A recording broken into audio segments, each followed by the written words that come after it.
Okay, we're on day 2 of the media stand project. I've got the base welded, the skeleton welded, and the feet, the bottom piece welded as well. The slab's over there just hanging out, getting ready to finish that in the next day or so. And I want to give you an update of the base, so check it out. Alright, so this is actually the first real project I was able to do and to use this welding table.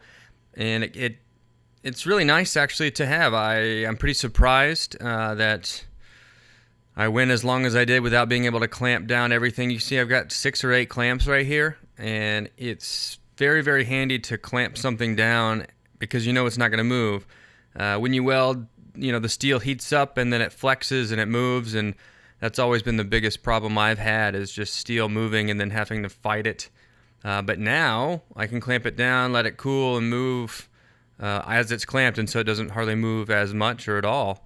But anyway, on with the build. So I'm putting together the base here. Just start with some 1x1 16 gauge tube, clean it up, clean off all the weld spots. So again, you want a really clean welding spot. You don't want to have any sort of mill scale or oil in there. But I started with the sides, and then now I'm running this thing lengthwise. So the media stand itself is 84 inches long, or 87, one of the two. Either way, it's long. So the base end to end was 82, which gave me 80 inches in between the 1-inch steel, and it pretty much maxed out this welding table, which is one of the reasons I made it 8 feet long, so I can handle some really long projects. But this is one heck of a media stand, obviously, as you saw with the slab, but I'm just tacking everything together on the base and cutting the legs. The base itself is actually 2 parts. There's the rectangle, which is going to hold the vinyl shelf, and then the 3 drawers, and this other piece here is the base of the base, if you will.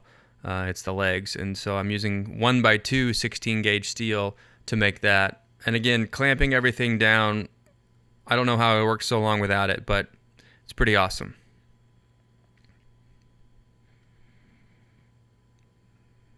I think this is about a 10-degree angle on the legs, 8 or 10. Not great with angles.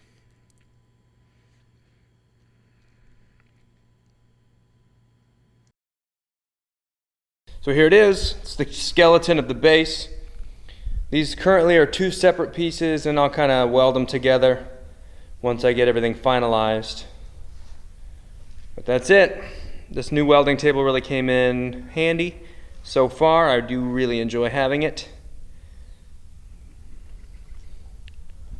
But I've got to add some more pieces in here for some support for the shelf that's going to go in there, and then a couple drawers. So that's what I'm working on today.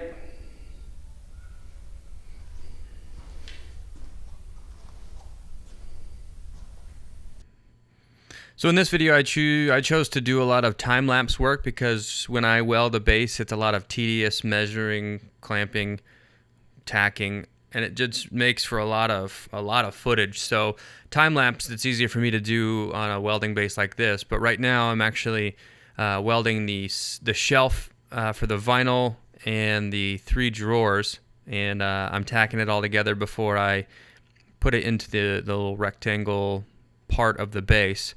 But again, it's all about just tedious cleaning and making sure the weld areas are very clean before you weld. So it takes a lot of time, and I make sure now, especially now that I've got the clamping surface, to clamp everything properly before I tack it. But I hate tearing apart projects after they've been welded. I had to do that a couple of times on this build, actually. Just a couple of unforeseen things.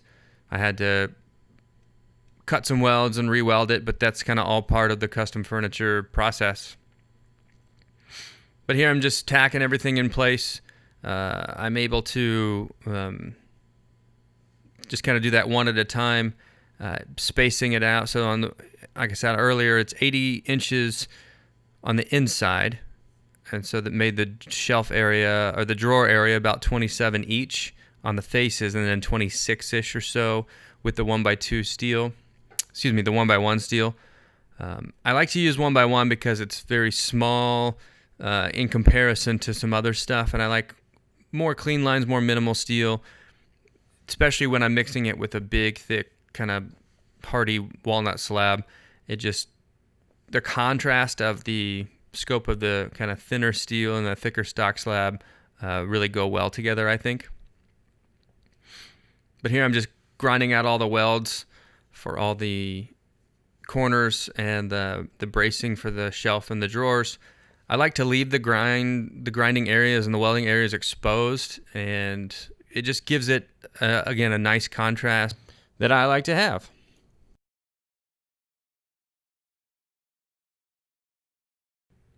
All right, so it's at this point in the project that we've switched days, and I've put the miter saw, the DeWalt miter saw up, and I'm cutting the wood and prepping everything for glue up.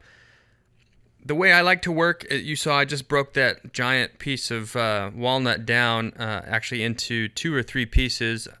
I have an 8-inch wide jointer, and I typically don't like to joint anything over 8 inches because it's, 1, more work, and 2, I just don't like how that kind of process is. So I cut everything down to under 8 inches and then glue it back up again.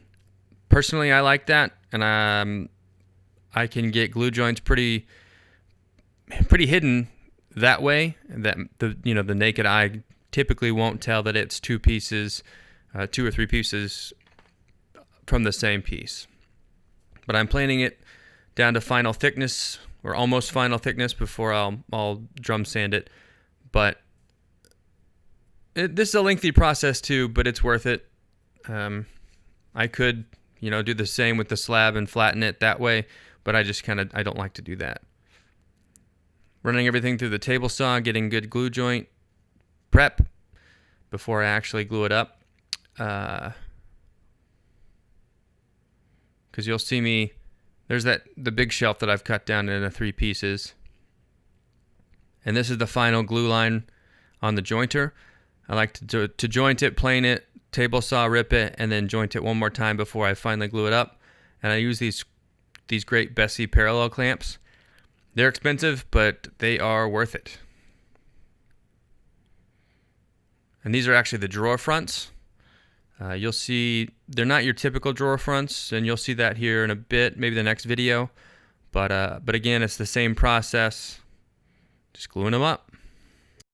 All right, today I'm continuing the build process of the media stand with the walnut slab.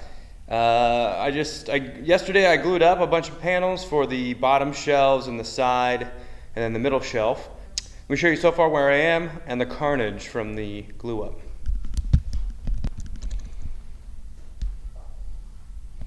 So the clamps are still on the floor from yesterday's glue up, because I've got a few more panels to glue up. But we've got these nice, they'll be about 27 inches wide on the drawer fronts on these sweet guys. And then I also, I've got these panels today.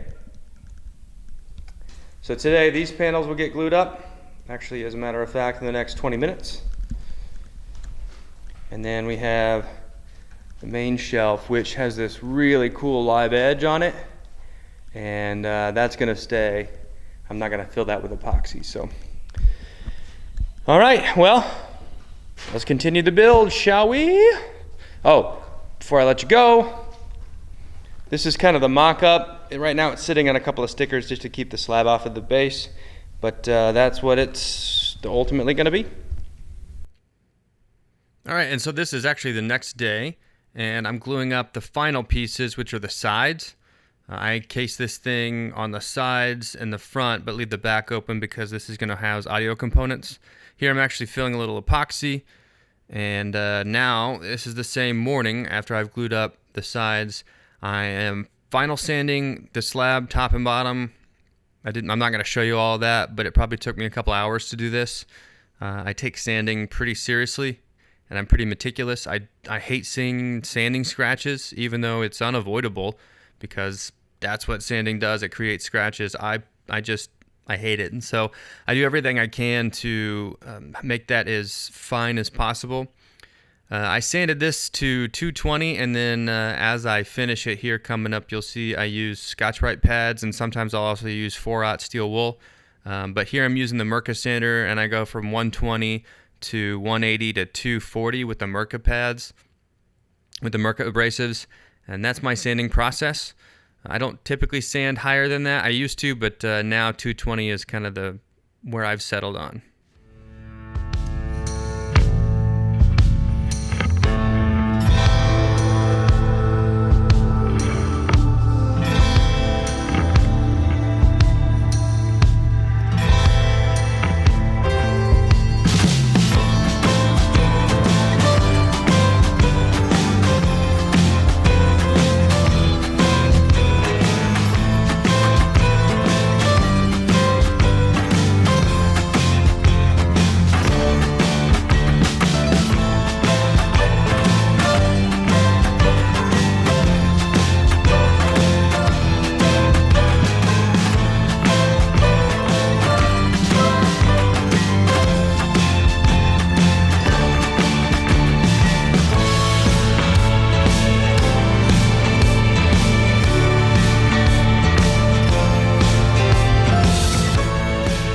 First coat on the bottom.